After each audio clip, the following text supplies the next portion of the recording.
chers frères et mes chères sœurs, assalamu alaikum wa rahmatullahi wa barakatuh. On va parler aujourd'hui dans cet épisode d'une chose très importante.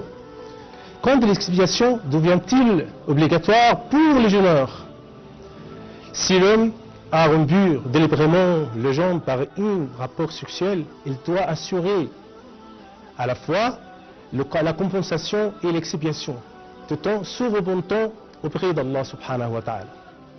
L'expiation consiste à affranchir un esclave musulman si l'on est incapable, il observe le jeûne pendant 2 mois consécutifs. Si l'on est incapable, et également incapable qu'il nourrisse 60 pauvres. L'épreuve est ce que a rapporté par Abu Hurayra. Un homme vint au prophète sallallahu alayhi wa sallam pour lui dire: ô messager d'Allah, je suis perdu. Le prophète sallallahu alayhi wa sallam lui a répondu: connais la raison?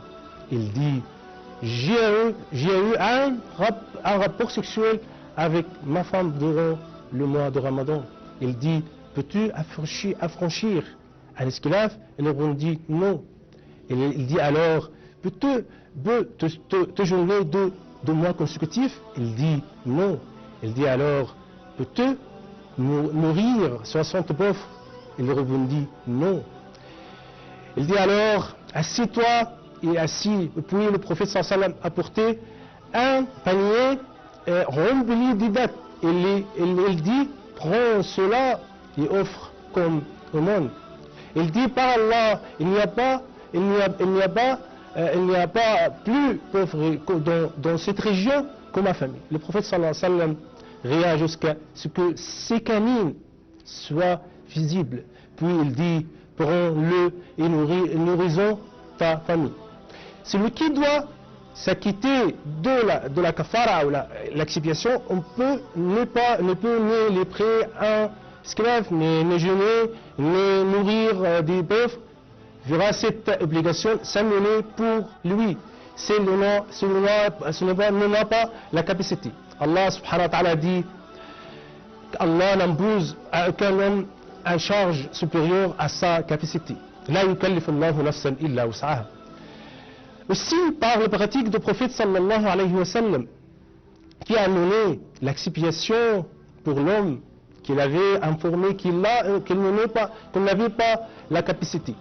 Il lui a même donné un panier de dattes pour nourrir sa famille. En ce qui concerne la femme n'a pas à s'acquitter l'expiation quand le prophète sallallahu alayhi wa sallam a été informé d'un acte qui s'est déroulé entre un homme et sa femme. Pourtant, il n'est pas imposé qu'une seule kafara, une seule expiation. Selon ce hadith, la femme n'est pas tenue de rattraper les gens manqués ou les gens où il y a des rapports sexuels avec sa mari. Il doit rattraper ce jour-là seulement. Wassalamu alaikum wa rahmatullahi wa barakatuh.